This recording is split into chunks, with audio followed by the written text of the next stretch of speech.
Hello everyone, this is Abhilash from योनेस academy. आज के वीडियो में हम लोग दोस्तों देखने वाले हैं असर रिपोर्ट 2023 के बारे में। अब बेसिकली ये जो असर का रिपोर्ट आया है, ये report regarding the educational qualification और जो जनरल अवेयरनेस, जनरल नॉलेज एक बच्चों को होना चाहिए in the age bracket of 14 to 18, इसके बारे में ये लाया गया है। बेसिकली देखा जाए बेटा, तो ये असर जो रिपोर्ट है, ये जनरली एलिमेंट्री जो लेवल के स्टूडेंट्स रहते हैं इनके बारे में ज्यादातर ये रिपोर्ट आता है।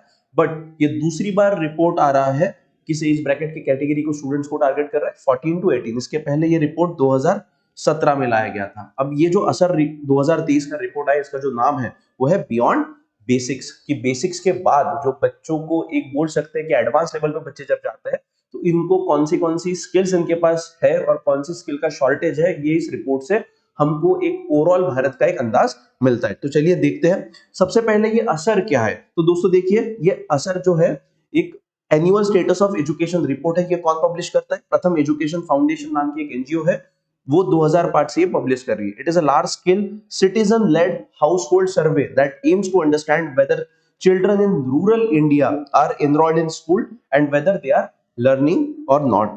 The basics nationwide survey is conducted every alternate year, मतलब हर एक साल बाद ये सर्वे कंडक्ट किया जाता है। It collects data on the enrolment status of children in the age group of 3 to 16 years and basic reading and arithmetic level of children in the age group of 5 to 16 years। मैंने आपको अभी बताया था कि elementary level के जो students रहते हैं, एलिमेंट्री लेवल के बीच में स्टूडेंट्स का परफॉर्मेंस कैसा है, वो भी स्पेसिफिकली कौन से एरिया में, रूरल इंडिया में। इसको ये क्या करता है, इसको स्टडी करता है और एक रिपोर्ट पब्लिश करता है। और यही रिपोर्ट का नाम क्या है, असर, annual status of education report. कौन सी एनजीओ पब्लिश करी है दोस्तों? प्रथम एजुकेशन फाउंडेशन। इसके बाद आते हैं, अब ये जो रिपोर्ट अभी पब्लिश किया है प्रथम ने, ये बेसिकली किस एज ब्रैकेट को टारगेट कर रहा है? 14 टू 18 की एज ब्रैकेट को ये टारगेट कर रहा है। अब क्यों टारगेट किया, उसका भी कारण इन्होंने दिया है। India has the largest youth population in the world. It is important to ensure that these young people have the skills and opportunities needed to help them build a better future for themselves, their family and for the country. सबसे important चीज बेटा आज के time में जो India में हमको देखने को मिलती है कि jobs are available, but job करने के लिए जो स्किल्स चाहिए वो स्किल्स हमारे यूथ के पास वहां पे अवेलेबल नहीं रह रही है। और ये जो रिपोर्ट इन्होंने बनाया है, ये रिपोर्ट में किसको टारगेट किया गया? 14 टू 18 एज ब्रैकेट के युवाओं को टारगेट किया है। और यही युवा आगे चल के जॉब के लिए अप्लाई करते हैं और इनके पास अगर स्किल रहेंगी, इनके पास में अगर प्रॉपर नॉलेज रहेगा, इनका क्वालिफिकेशन रहेगा, तो इनको डेफिनेटली जॉब मिल सकेगा।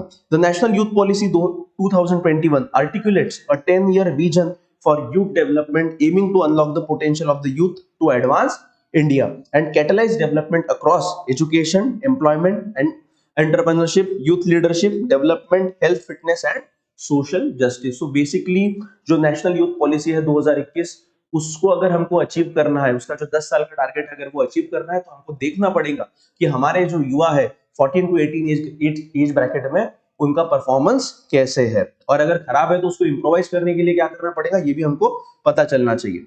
The right to education guarantees free and compulsory education up to age of 14 by when most children complete standard 8। ठीक है।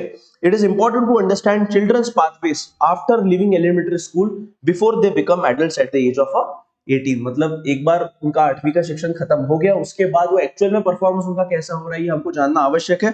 Their preparedness to take on adult responsibilities is crucial to their personal, social and professional success in the future. So that's why प्रथम ने ये जो specific असर report target किया है 2023 वाला, इसको टारगेट किया है 14 टू 18 एज ब्रैकेट को टारगेट किया है। The survey was conducted in 28 districts across 26 states, reaching a total of 34,745 youths in the age group of 14 to 18 years.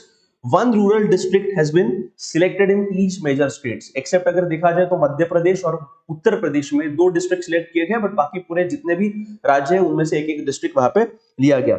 Data was collected regarding youth's current activity and their ability to do basic and applied tasks. Special focus was paid to youth access to digital devices and skills to do a digital task. Youth aspirations about the future were also explored। मतलब उनको क्या बनना है future में, ये भी वहां पे उनको पूछा गया। इवन इनमें उनको अलग अलग प्रकार के जो डे टू डे टास्क रहते हैं, वो डे टू डे टास्क उनको करवाने वहां पे लगा है। फॉर एग्जाम्पल, इसमें जैसा डिजिटल डिवाइसेस के रिगार्डिंग उनको एक टास्क दिया गया था कि जिसमें उनको कुछ चीजें सर्च करने को लगा है, कुछ चीजें गूगल मैप में ढूंढने को लगा है, तो ऐसे भी बेसिक टास्क उनको दिए गए। इवन अगर डे टू डे लाइफ की बात करें दोस्तों, तो अरिथमेटिक्स हो, वेइंग स्केल हो, या फिर डिस्टेंस गिनना हो, तो ऐसे बेसिक स्किल्स भी उनसे करवाए गए कि उनको कितना नॉलेज है ये सब जानने के लिए।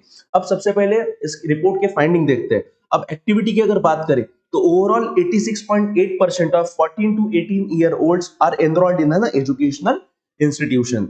Most of the young people in this age group were enrolled in a art and humanities stream. सबसे ज्यादा जो एनरोलमेंट है वो आर्ट और ह्यूमैनिटीज स्ट्रीम है, कितने, तो लगभग 55.7। दूसरे नंबर पे कौन आता है, स्टेम, ठीक है, जो अपना साइंस टेक्नोलॉजी ब्रांच है वो वाला, उसमें 31.7%, कॉमर्स में 9.4%। इसमें भी अगर स्पेसिफिकली बात करें दोस्तों, ये स्टेम में जो साइंस एंड टेक्नोलॉजी फील्ड है, इसमें जो मेल का एनरोलमेंट रेशियो है वो फीमेल्स की तुलना में ज्यादा है, ठीक है।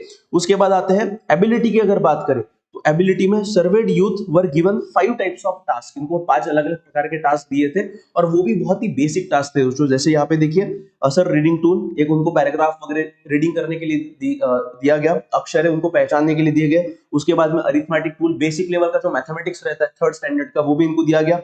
फिर इंग्लिश टूल्स, अलग अलग जो इंग्लिश के शब्द है, वर्डिंग्स है, ये इनको दिए गए, ठीक है। अब current status of foundational skills क्या है बच्चों में, ये जो मैंने अभी आपको एक्सरसाइज वहां पे प्रथम ने कंडक्ट किया उसके बारे में।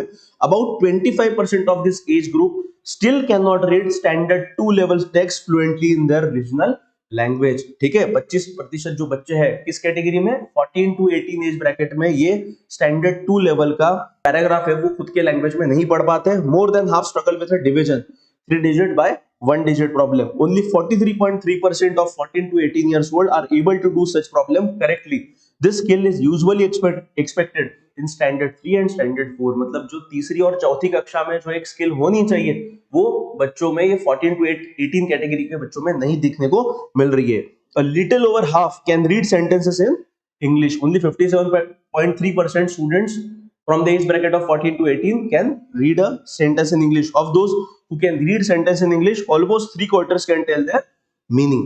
Across enrollment categories, females do better than males in reading in standard 2 level text in their regional language. यहाँ पे females का परफॉर्मेंस क्या है मेल की तुलना में अच्छा है। इसके बाद देखिए दोस्तों, आपके स्क्रीन पे मैंने कुछ इमेजेस डाली है। These are the day to day जो हम लोग बोलते हैं एक अंडरस्टैंडिंग होना चाहिए। जैसे यहाँ पे उन्होंने एक टाइम का कैलकुलेशन पूछा था बेसिक लेवल पे कि अगर कोई लड़की 8:30 बजे सोती है रात को और 4:30 बजे उठती है तो बेसिक कितना टाइम वो पूरा सोई है। यहाँ पे टोटल वेट कितना है, ये अलग अलग क्वांटिटी के वेट्स दिए गए, तो वो इवन यहाँ पे डिस्टेंस मेजरिंग लेंथ, ठीक है, फ्रॉम 0, यहाँ पे मेजरिंग लेंथ फ्रॉम एनीवेयर, यहाँ पे अप्लाइंग यूटिलिटरी मेथड, मतलब ऐसे जो एप्लीकेशन बेस्ड टास्क है उनको पूछे गए जिसका काम हमको रोजमर्रा की जिंदगी में यूजफुल आता है, ठीक है।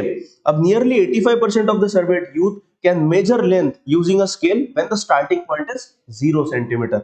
The proportion drops sharply to 39% when the starting point is moved, मतलब 0 से 5 अगर गिनना है तो वो कितने लोगों को आ रहा है 85%, बट अगर मैं 0 को 1 पे लाता हूं और 1 से 5 को गिनने को बोलता हूं तो it is not possible for them. ये कितना ड्रॉप होता है 39%।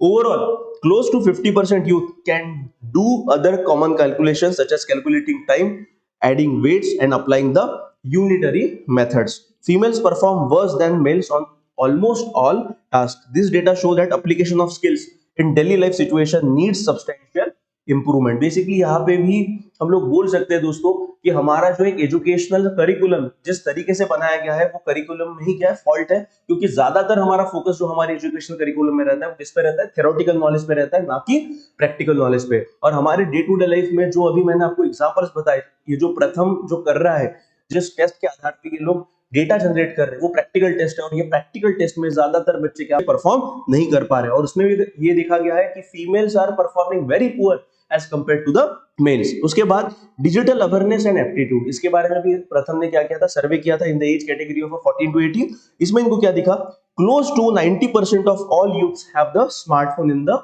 household and know how to use it. Of those who can use a smartphone, males are more than twice as likely to have their own smartphone than females.